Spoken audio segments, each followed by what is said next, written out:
اعوذ باللہ من الشیطان الرجیم بسم اللہ الرحمن الرحیم الا بذکر اللہ تطمئن القلوب صدق اللہ العظیم وصدق رسولہ النبی الکریم ان اللہ وملائکتہ یصلون علی النبی یا ایہا الذین آمنوا صلوا علیہ وسلموا تسلیما اللہم صل علی سیدنا و مولانا محمد معدن الجود والکرم وآلہ وصحبہ وبارک وسلم۔ تمام تعریفیں حمد و ثنا اللہ تعالی جل جلالہ کے لیے۔ زاں بعد درود و سلام نبی اکرم نور مجسم شفیع معظم احمد مجتبی جناب حضرت محمد مصطفیٰ صلی اللہ تعالی علیہ وسلم کی ذات والا صفات کے لیے حمد و صلات کے بعد قرآن مجید نے ارشاد فرمایا الا بذکر اللہ تطمئن القلوب، فرمایا خبردار ہو جاؤ اللہ کے ذکر میں ہی دلوں کا اطمینان ہے، اللہ کے ذکر میں دلوں کا چین ہے۔ لوگ بہت سارا مال، بہت ساری دولت، بہت ساری عقل اور بہت سارا شعور ہونے کے باوجود بے سکون ہیں۔ جس چیز نے زمانے کو تکلیف میں مبتلا کر دیا ہے اور جو چیز ڈھونڈنے سے نہیں ملتی وہ اطمینان ہے، وہ قرار ہے۔ لوگ بھیک مانگتے ہیں، منت کرتے ہیں، دہائی دیتے ہیں کہ کہیں سے سکون کی دولت مل جائے، لیکن وہ میسر نہیں آ رہی۔ بڑے بڑے لوگ ہیں اور میں عرض کر چکا ہوں کہ مالدار بھی ہیں اور عقل مند بھی ہیں، باشعور ہیں، پڑھے لکھے ہیں، پر قلبی سکون، راحت، اطمینان، چین انہیں میسر نہیں آ رہا۔ راتیں جاگ کر گزر جاتی ہیں، دن آزمائش میں بیت جاتا ہے۔ وہ کبھی اس کے لیے ٹھنڈے علاقوں کا سفر کرتے ہیں، کبھی دوستوں کی مجلسوں میں جا کر کے بیٹھتے ہیں، کبھی گھر سے دور اکیلے میں تنہائی میں وقت گزارنے کی کوشش کرتے ہیں، لیکن دولت سکون ناپید ہوتی ہے، میسر نہیں آتی۔ عرش کا رب فرماتا ہے کیوں تو بھٹکتا پھرتا ہے، کیوں دائیں بائیں جاتا ہے، چپ کر کے مسجد آ جا اور لوگوں سے بچ کے تنہائی میں میرا ذکر کر۔ اللہ ملے گا کیا؟ فرمایا اعلیٰ بذکر اللہ تطمئن القلوب، میں تیرے بے چین دل کو چین عطا کر دوں گا۔ وہ تیرا تڑپتا اور پھڑکتا ہوا مزاج، اسے میں سکون کی دولت دوں گا۔ یہ تجھے کہیں اور نہیں ملے گا، یہ میری یاد میں ملے گا۔ یہ چین، قرار، سکون تجھے یہی میسر آئے گا۔ اطمینان قلبی زندگی کا حسن ہے بھائی، دولت سکون اصل ہے۔ بڑے ٹھنڈے کمرے میں کچھ لوگوں کو نیند نہیں آتی، اور داتا صاحب رحمۃ اللہ علیہ آپ جائیں تو دونوں سڑکوں کے بیچ جو فٹ پاتھ ہے نا، اس پہ بھی کچھ لوگ سوئے ہوتے ہیں۔ ادھر سے بھی گاڑیاں گزرتی ہیں، ادھر سے بھی گاڑیاں گزرتی ہیں، لیکن بس نیند ہے نا، اللہ کا فضل ہے، اس نے دے دی ہے، آنے والوں کو آ گئی ہے۔ اطمینان قلبی، میرا معاشرہ بے سکون ہے، بے قرار ہے۔ مجھے کچھ لوگ کہتے ہیں جی میں آج کل بڑا بور ہو رہا ہوں، تو میں کہتا ہوں یار ہمیں تو ٹائم ہی نہیں ملا آج تک بور ہونے کا، نہیں وقت ہی نہیں اتنا میسر آیا، کون سا ٹائم نکالے جس میں بندہ بور ہو؟ وہ تو ہے کہ انسان کچھ فارغ ہو، کہیں اس کے پاس گنجائش ہو تو بور بھی ہو لے۔ کیسے بور ہو لیتے ہو؟ یہ کیا ہوتا ہے بور ہونا؟ زندگی میں اتنا وقت ہی کہاں ہے کہ انسان بور ہوتا پھرے اور یہ تصور بناتا پھرے کہ میں بڑی آزمائش میں ہوں، تو میں بڑے بور ہو رہا ہوں، تو میں بڑی تکلیف میں ہوں۔ تو وقت بہت زیادہ ہے ہمارے پاس، لایانی کاموں میں ضائع بڑا ہوتا ہے، تو ہم بور ہوتے ہیں، پریشان ہوتے ہیں۔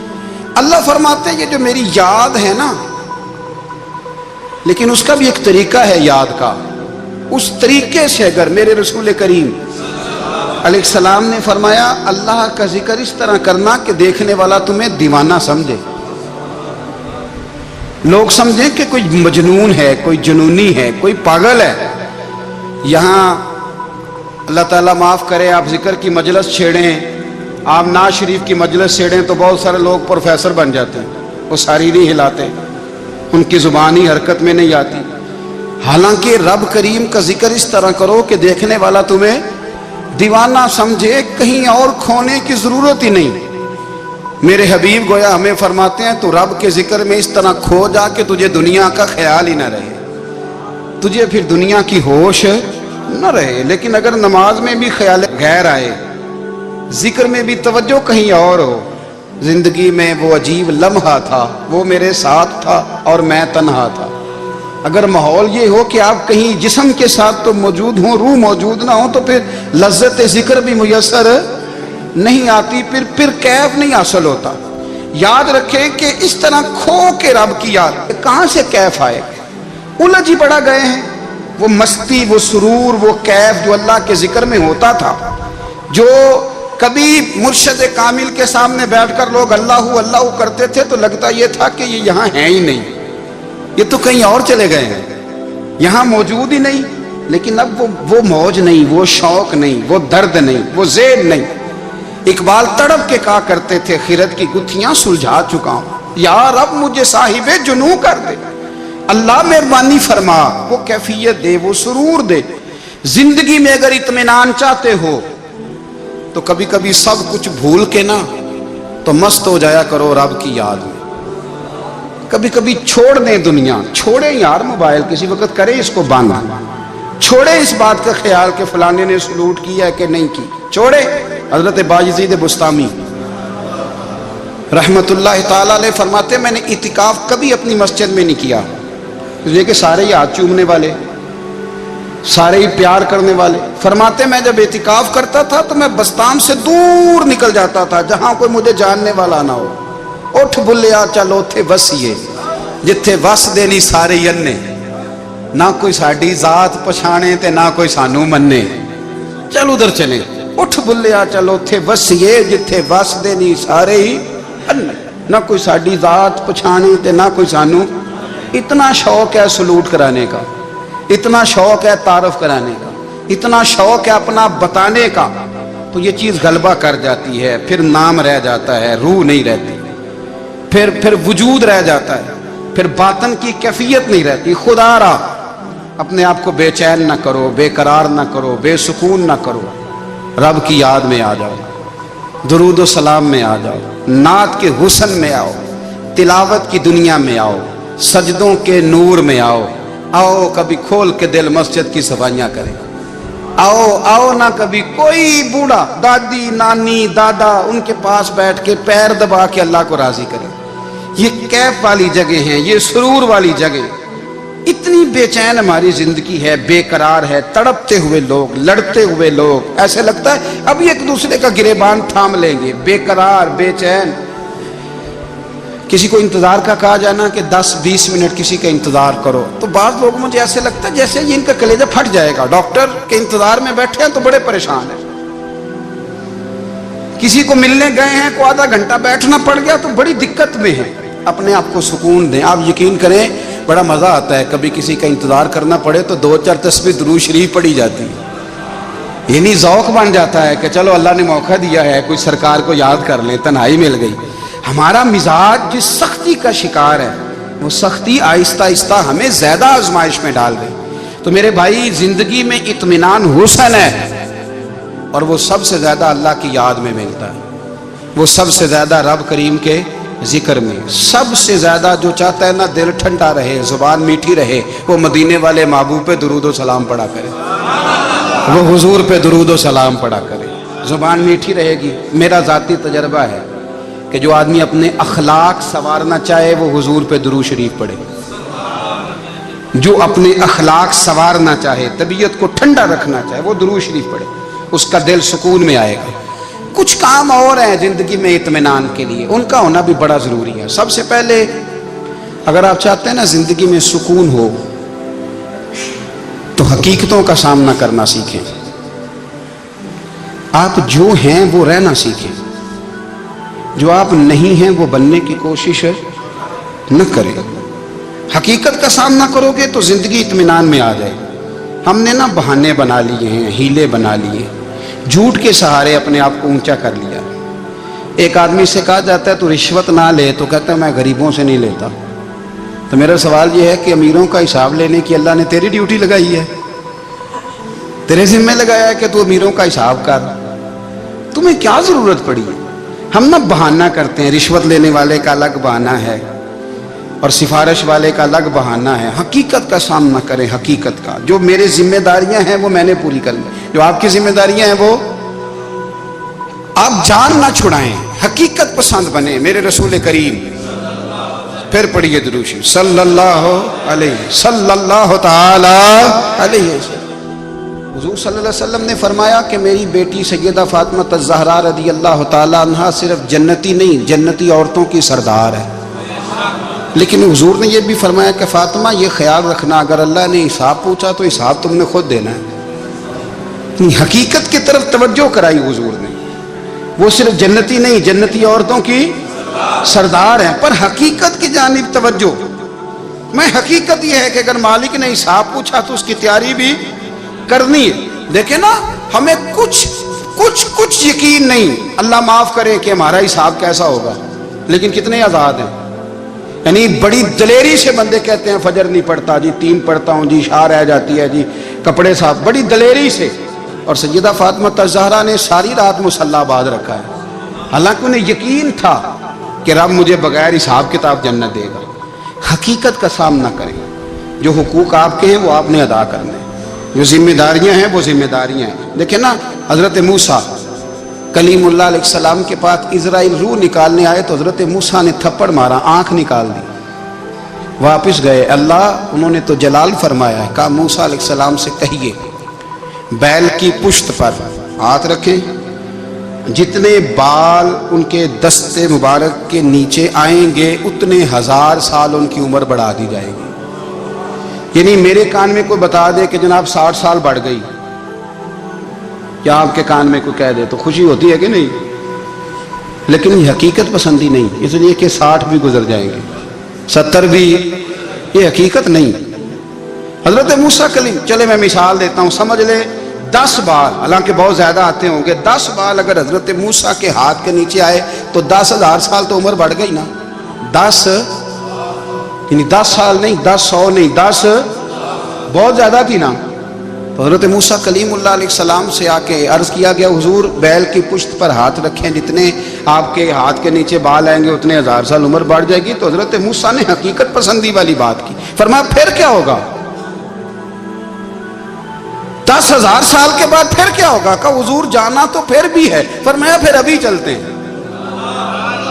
اگر جانا ہے نا، جانا ہے تو پھر، اگر جانا ہے تو پھر ابھی. اور سجنوں اگر نماز پڑھنی ہے تو ابھی کیوں نہیں؟ اگر داڑھی رکھنی ہے تو پھر رمضان کا انتظار کیوں کریں؟ ابھی کیوں نہیں؟ اگر سچ بولنا ہے تو پھر، اگر رزق حلال کھانا ہے تو پھر انتظار کاہے گا؟ حقیقت ہوتی ہے، بہانہ ہوتا ہے. حقیقت چھپ نہیں سکتی بناوٹ کے اصولوں سے، کیونکہ خوشبو آ نہیں سکتی کبھی کاغذ کے پھولوں سے. یہ بات یاد رکھیں. اگر جانا ہے تو حضرت کلیم فرمانے لگے پھر 10,000 سال کے بعد بھی جانا ہے تو آج بھی. ہمیں بے قراری زندگی میں اس لیے کہ ہم حقیقت پسند نہیں، ہم بہانوں میں، ہم ہواؤں میں جیتے ہیں، ہواؤں میں، خیالات میں زندگی گزارتے ہیں. بڑا ٹائم پڑا ہے، مثلاً کتنا میرے رسول کریم صلی اللہ تعالی علیہ وآلہ وسلم نے ایک دن صحابہ سے فرمایا تمہیں حیا نہیں آتی؟ حضور کیا ہوا؟ فرمایا وہ والے مکان بناتے ہو جن میں تم رہ نہیں سکتے، وہ والا مال جمع کرتے ہو جو کھا نہیں سکتے، حیا نہیں آتی؟ عرض کی حضور حکم کریں. تو محبوب فرمانے لگے جوتے کا ایک تسمہ بند کرتا ہوں تو سوچتا ہوں دوسرا بند کرنے سے پہلے موت آ جائے گی. ایک سانس اندر جاتی ہے تو دوسرا آنے سے پہلے میں یاد کرتا ہوں کہ مجھے دنیا سے جانا ہے. تمہیں حیا نہیں آتی؟ وہ مکان بناتے ہو جن میں رہ ہی نہیں سکتے، وہ مال جمع کرتے ہو جو کھا. حقیقت پسند نہیں بھائی. ہم بہت سارے لوگ ہیں بڑی باتیں سناتے ہیں، بڑی میں کہتا ہوں اصل میں نا زیادہ باتیں سنا کے نا بیچارہ اپنے آپ کو مطمئن کرنا چاہتا ہے. اصل بات یہ ہے کہ اندر سے نا ہلا ہوا ہے، کچھ بھی نہیں، بڑا زیادہ ہنستا ہے اور مجھے لگتا ہے کہ کوئی گہرا زخم چھپا رہا. اس لیے ملمہ سازی، حقیقت پسند بنو، حقیقت پسند. یاد رکھنا، من ترک صلاۃ متعمدا فقد کفر. میرے رسول نے حقیقت بیان کی، فرمایا جس نے ایک نماز بھی جان بوجھ کے چھوڑی اس نے رب کے رب ہونے کا انکار کیا، اس نے کفران نعمت کیا. یہ حقیقت ہے، کوئی کلیریفیکیشن نہیں، کوئی وضاحت نہیں. جو نماز نہیں پڑھتا جھوٹ بولتا ہے، غلط بیانی کرتا ہے. جو شخص رزق حرام کما کے کہتا ہے کہ اس کے بغیر گزارا نہیں چلتا، وہ جھوٹ بولتا ہے. اس لیے کہ رب فرماتا ہے جب تجھے پیدا کیا ہے تو تیرا رزق میرے ذمہ ہے. اللہ فرماتا ہے کہ لا یکلف اللہ نفسا الا وسعہا، میں کسی پر وہ بوجھ نہیں ڈالتا جو اٹھا نہ سکے. نماز فرض کیا، اس کا مطلب ہے ہم پڑھنے کے قابل ہیں. اس نے ہمارے ذمہ داریاں لگائی ہیں تو مطلب یہ ہے کہ ہم ذمہ داریاں ادا کرنے کے قابل ہیں. ورنہ وہ کہتا ہے میں وہ بوجھ ڈالتا ہی نہیں جو تجھ سے اٹھایا نہ جائے.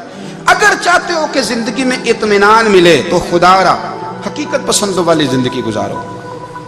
یہ فضاؤں میں زندہ رہنا، ہواؤں میں، اللہ بڑا معاف کرنے والا ہے، اللہ بڑا کریم ہے، معاف کر دے گا. تو بھئی یہ بات صحابہ کو بھی پتا تھی، یہ اہل بیت کو بھی خبر تھی، تو وہ تو ایک ایک بات کا لحاظ کرتے تھے. یہ غوث اعظم کو بھی پتا تھی، یہ ان کے والد کو بھی پتا تھی جنہوں نے کسی کا ایک سیب کھا لیا تھا تو 12 سال اس کے گھر میں نوکری کرتے رہے. انہیں نہیں پتا تھا اللہ بڑا کریم ہے، معاف کر دے گا، ایک سیب ہی ہے نا. تو حقیقت پسندی آپ کو سکون دے گی. اور اگر آپ نے اپنے آپ کو غیر مطمئن کیا ہوا ہے، بات کچھ اور ہے، اور آپ نے اپنے آپ کو ڈال کسی اور طرف لیا ہے، تو پھر آپ کو سکون مل سکتا. سکون حقیقت پسندی میں، اصل میں سکون ہوتا ہے، اداکاری میں سکون نہیں ہوتا. تیسری بات سنیں، اگر آپ چاہتے ہیں زندگی میں مطمئن رہیں تو دنیا داروں سے امیدیں توڑ دیں،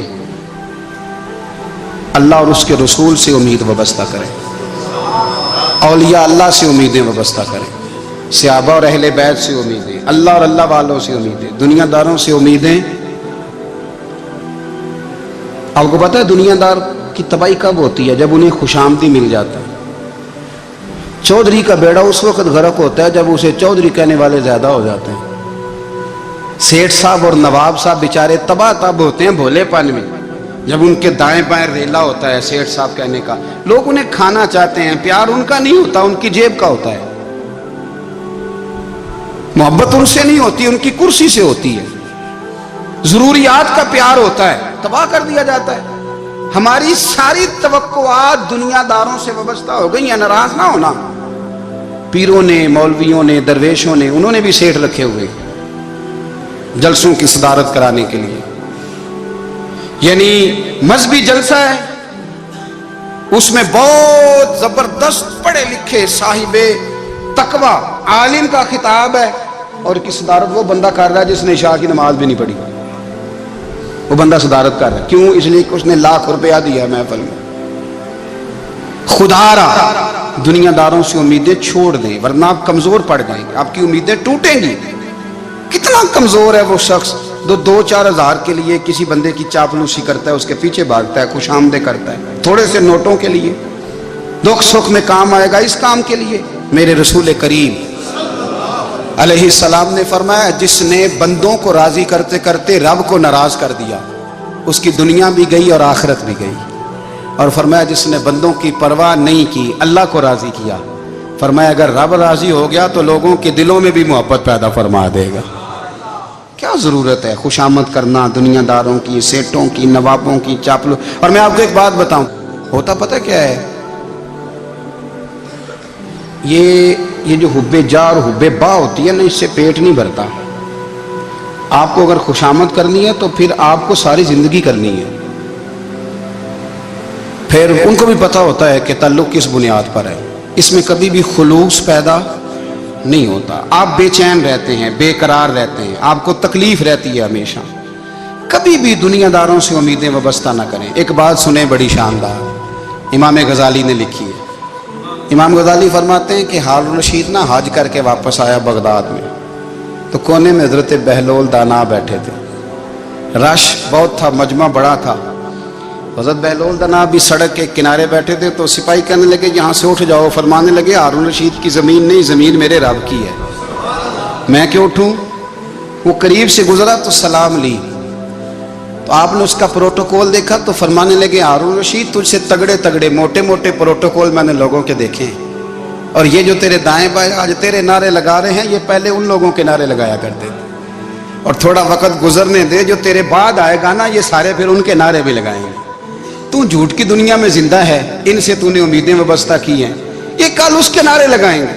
اس کے دل پہ بڑا اثر ہوا، گھوڑے سے اتر آیا، آگے کہنے لگا حضور آپ نے مجھے بڑی اچھی نصیحت کی ہے، میرا دل بڑا ٹھنڈا ہوا ہے، میں نے سنا ہے آپ مقروض ہیں، کچھ لوگوں کا قرض، تو مجھے کوئی حکم ہی کر دیں۔ آپ ہنسنے لگے، فرمانے لگے یار تو بڑا ہی بیوقوف ہے، بڑا ہی بیوقوف ہے، تو میں تجھے نصیحت کر رہا ہوں تو مجھے الجھا رہا ہے، حضور کوئی حکم کر دیں۔ کیا خوبصورت انداز ہے رب کریم کے بندوں کا۔ حضرت بہلول دانا فرمانے لگے تیرا رب کون ہے؟ کہا اللہ، تو فرمایا میرا کون ہے؟ کہا اللہ۔ فرمانے لگے یہ تو نہیں نہ ہو سکتا کہ اللہ ہارون رشید کو دیتا رہے اور بہلول دانا کو بھول ہی جائے، یہ تو نہیں نہ ہو سکتا کہ ہارون رشید کو دیتا رہے اور بہلول دانا کو بھول جائے۔ فرمایا اس کا دل، اس کا ارادہ ہوا، ارادہ قدرت ہوا کہ بہلول مقروض رہنا چاہیے، تو اگر رب مجھے رکھنا چاہتا ہے، دکھ قبول محمد بخشا راضی رہن پیارے، اگر وہ چاہتا ہے میں مقروض رہوں تو میں بھی چاہتا ہوں کہ میں مقروض ہی رہوں، یہ تو نہیں نہ ہو سکتا کہ تجھے دے اور مجھے نہ دے۔ فرمایا میری تجھ سے کوئی امید نہیں، مجھے جب بھی دے گا میرا رب بھی دے گا، اور وہ دے گا تو پھر انشاءاللہ خزانے کھول کے دے گا۔ دنیا داروں سے امیدیں وابستہ کرنا، لوگوں کے پیچھے، یہ چھوڑ دیں، آپ بے چین رہیں گے، بے قرار رہیں گے۔ اللہ والوں سے ضرور امیدیں وابستہ کریں، اس لیے کہ ان کے پاس جو کچھ ہوتا ہے وہ دراصل رب کا ہی ہوتا ہے، لیکن سیٹھوں سے، نوابوں سے، سیاستدانوں سے باز آ جائیں، ہماری بڑی امیدیں وابستہ ہیں۔ میں اکثر کہتا ہوں جتنے پھیرے نوکری کے لیے دنیا دار کے دروازے پہ لگائے ہیں نا، اس سے کم دفعہ مسجد میں نفل پڑے ہوتے تو رب اتنی بڑی مہربانی فرما دیتا۔ تیسری بات یہ یاد رکھیں، اگر سکون لینا چاہتے ہیں نا، اگر سکون لینا چاہتے ہو نا تو لوگوں کو ڈسکس کرنا بند کر دو۔ کس کو اللہ نے کتنے پیسے دیے ہیں وہ جانے اور اللہ جانے، کس کو اللہ نے کتنی گاڑیاں دی ہیں وہ جانے، اور لوگوں کو ڈسکس کرنا۔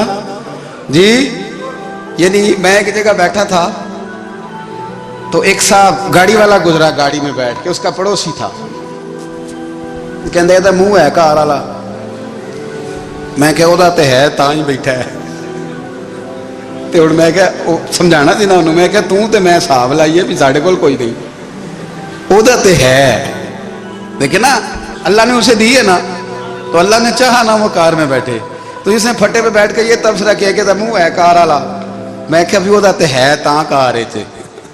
اب مجھے تجھے اندازہ لگانا چاہیے کہ ہم کیا یہ بحث ہے، یعنی اللہ کو چاہیے تھا معاذ اللہ کے پہلے تجھ سے پوچھتا کہ اسے کار دینی ہے کہ نہیں، کیا مطلب فضول بحث ہے۔ وہ چیز ہمیں اتنا تنگ کرتی ہے، اتنی تکلیف دیتی ہے کہ آپ یقین کریں سارا دن اسی کو ڈسکس کرتے ہیں، سارا دن اس کے پاس گاڑی ہے، اس کے پاس کار ہے، فلانے کا پیسہ 1 نمبر ہے، فلانے کا 2 نمبر ہے، فلانے کا 6 نمبر ہے، اصل بات کے اندر حسد ہے، اس کو نکالو۔ ایک بات کہنے لگا ہوں، اسے یاد رکھنا، میرے اعلیٰ حضرت رحمۃ اللہ علیہ فرمایا کرتے، حسد کرنے والا بندوں پر اعتراض نہیں کرتا، اللہ پر اعتراض کرتا۔ وہ کہتا ہے اللہ اسے کیوں دیا ہے، اتنا کیوں دیا ہے، معاذ اللہ وہ اللہ کی تقسیم پر اعتراض کرتا ہے۔ حسد کرتے ہو بے چین رہو گے، حسد آپ کے دل کو تڑپا کے رکھ دے گا، چھوڑے۔ اللہ بڑا کریم ہے، جس کو جہاں چاہتا ہے وہاں بٹھا دیتا ہے۔ آپ قطعاً اس بحث میں نہ پڑیں کہ اللہ نے کس کو کتنا دیا ہے، کب دیا ہے، کیوں دیا ہے، وہ بڑا بے نیاز ہے۔ حسد آپ کو تباہ کرے گا۔ دنیا میں پہلا گناہ جو ہوا تھا وہ حسد تھا۔ ابلیس نے حضرت آدم سے حسد کیا، کہنے لگا میں بہتر ہوں، سرداری اس کو مل رہی ہے، یہ تو اللہ کو پتہ ہے نا کس کو دینی ہے۔ اور دنیا میں پہلا قتل حسد کی وجہ سے ہوا، حابیل قابیل کے درمیان حسد کا معاملہ تھا۔ خاتون کا نکاح اس سے کیوں ہو رہا ہے، مجھ سے ہونا چاہیے۔ حسد تباہی کرتا۔ آپ یقین کریں، یعنی دکاندار کے سامنے دوسری دکان پڑتی ہے، پریشان ہو جاتا ہے، وہ کہتا ہے میرا کیا بنے گا، لا حول ولا قوت الا باللہ العلی العظیم۔ یعنی تیرا کیا خیال ہے کہ تیرے حصے کی روٹی وہ کھا جائے گا؟ اتنا چھوٹا دل، یہ تیرا موقف یہ ہے۔ میرے رسول کریم حضرت ابوبکر صدیق رضی اللہ تعالیٰ عنہ کہتے ہیں میں رو ہی پڑا۔ مکہ فتح ہوا نا، تو اکرمہ بن ابو جہل نے پیغام بھیجا کہ میں نا کلمہ پڑھنے کے لیے آ رہا ہوں۔ وہ بات لمبی ہے، میں موضوع پہ رہنا چاہتا ہوں۔ کہتے ہیں جب وہ آنے لگا نا تو نبی پاک نے ہم سب کو بلایا، ہم حاضر خدمت ہوئے تو حضور فرمانے لگے کہ اس کے باپ نے نا بڑا ظلم کیا ہے ہمارے ساتھ، ابو جہل نے بڑا ستایا ہے، بڑی تکلیف دی ہے۔ آپ مجھے بتلائیں کہ وہ ایک دفعہ کسی شادی پہ بحث ہوتی ہے بیوی کے بھائی کے ساتھ، پھر ساری زندگی اس بیچارے کو معافی، وہ 10 دفعہ گھر آتا ہے معافی مانگنے پر سوال ہی نہیں پیدا ہوتا میں ہو مجھے ہی کہہ دیا،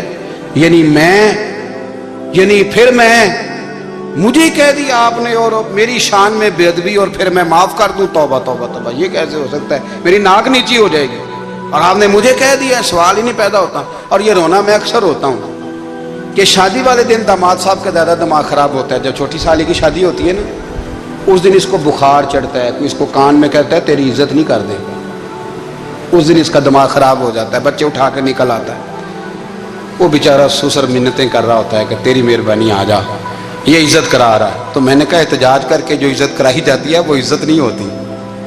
ہاں یہاں مانگ کے عزت لیتے ہیں لوگ، یا احتجاج کی کوئی عزت ہے؟ آپ کے اندر کمالات اتنے ہوں کہ آپ کی عزت کرنے کو دل چاہے، یعنی مزہ آئے، یعنی لطف آئے، یعنی آپ دور بیٹھے ہوں تو کسی کا دل کرے آپ کو اسٹیج پہ بلانے کے لیے۔ یہ کیا بات ہوئی کہ چھائے جانا اور بھاگ کے آگے جانا؟ ان سے نکلیں۔ اکرمہ بن ابو جہل کلمہ پڑھنے کے ارادے سے آ رہے ہیں، حضور علیہ السلام نے صحابہ کو بلایا۔ کتنی زیادہ دعوت رکھی جا سکتی تھی معاذ اللہ؟ کب سے وہ چلا تھا ظلم کرنے، اور اس کے بعد اس کا بیٹا شروع ہو گیا۔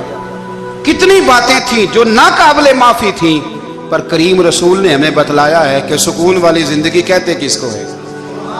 جب سب لوگ جمع ہو گئے تو حضور نے فرمایا بھئی وہ کلمہ پڑھنے آ رہا ہے، اس کے باپ نے ظلم بڑے کیے ہیں، پر میری نصیحت یہ ہے کہ اس کے سامنے اس کے باپ کو برا نہ کہے، خبردار کوئی اس کے سامنے کوئی بات نہ کرے۔ اب وہ کلمہ پڑھنے آ رہا ہے، مطیع ہو کے آ رہا ہے، بان کے آ رہا ہے۔ کہتے ہیں اللہ کے رسول نے نا کافی دیر تک خطبہ دیا، بریفنگ دی، بات سمجھائی۔ جناب صدیق اکبر کہتے ہیں میں رو پڑا۔ ایک صحابی مجھے کہنے لگے تمہیں کیا ہوا؟ تو میں نے کہا میں مصطفیٰ کی رحمت پہ رو رہا ہوں۔ دیکھو کن کے لیے حضور گراؤنڈ بنا رہے ہیں، دیکھو کن کے لیے حضور تیاری کر رہے ہیں، جنہوں نے ساری زندگی دشمنی کی۔ خدا را یہ اندر سے عداوتیں نکال پھینکو۔ او بھائی اتنا تو لمبا ٹائم ہی کوئی نہیں، اتنا تو وقت ہی کوئی نہیں، اس کو صاف رکھو۔ بندہ کوئی کر بھی گیا تو کوئی حرج نہیں، چنگی مندی سجنا کولوں 100 واری ہو جاندی، یار یاراں دا گلا نہیں کر دے۔ اصل پریت یار یاراں دا جڑا گلا کردا جے یار نہیں جی ہوندا۔ ہاں پکی بات، پکی پیڑی۔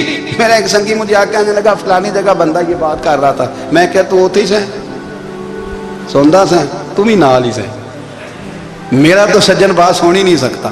چنگی مندی سجنا کولوں 100 واری ہو جاندی، یار یاراں دا گلا نہیں کر دے، اصل پریت جنہ دی۔ ہاں جو بندے پھر ہوتے اس طرح کے، ان کے لیے بھی میاں صاحب نے کہا ہے، ان کے لیے بھی میاں صاحب نے کہا ہے، ان کے لیے بھی آپ نے بات ارشاد فرمائی ہے۔ آپ نے فرمایا چنگا ہویا لڑ نیڑیوں چھٹا، کتے عمر نہیں لنگی ساری، بے قدران دی یاری کولوں توبہ لکھ لکھ واری۔ او چنگا ہویا لڑ نیڑیوں چھٹا، کتے عمر نہیں لنگی ساری۔ جو اس طرح کا تھا نا شکوے کرنے والا، بغض رکھنے والا، فرمایا بے قدران دی یاری کولوں توبہ، یعنی لاکھ تے لاکھ کنے ہو گئے، یعنی 2 لاکھ واری توبہ کی تھی انہوں نے، گنی نہیں جا سکتی جتنی میاں صاحب نے توبہ کر دی۔ بے قدرے دوست، بے قدران دی یاری کولوں توبہ لکھ لکھ واری، چنگا ہویا لڑ نیڑیوں چھٹا، کتے عمر نہیں لنگی ساری۔ تو مہربانی کریں، ایک تو اگر آپ مطمئن رہنا چاہتے ہیں تو کبھی کبھی نا مست ہو کے ذکر الہی کریں، مست ہو، وہ والا ذکر نہیں جس میں آپ موبائل بھی دیکھ رہے ہیں اور کہانیاں بھی۔ میرے سامنے کو بندہ جمعے والے دن یا تقریر کے درمیان تسبیح لے کے بیٹھ جائے تو میں اس سے پوچھتا ہوں تو دو کام ایک ٹائم کیویں پہ کرنا ہے؟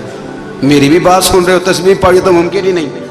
تسبیح تو تسبیح ہے، جب وہ ہوگی تو پھر کوئی اور کام سوال ہی نہیں پیدا ہو۔ ایک تو ذکر کریں محو ہو، دوسری بات حقیقت کا سامنا کریں۔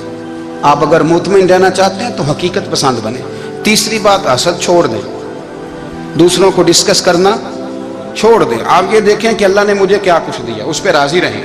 اور چوتھی بات عداوت چھوڑ دیں، سینے میں کینہ چھوڑ دیں، آپ کی زندگی مطمئن ہو جائے گی، آپ خوشحال رہیں گے۔ وہ جو آپ لفظ کہتے ہیں نا کہ میں بور ہوں، میں پریشان ہوں، اس سے آپ نکل آئیں گے۔ اللہ ہمیں محبوب کی غلامی میں زندہ رکھے، غلامی میں موت۔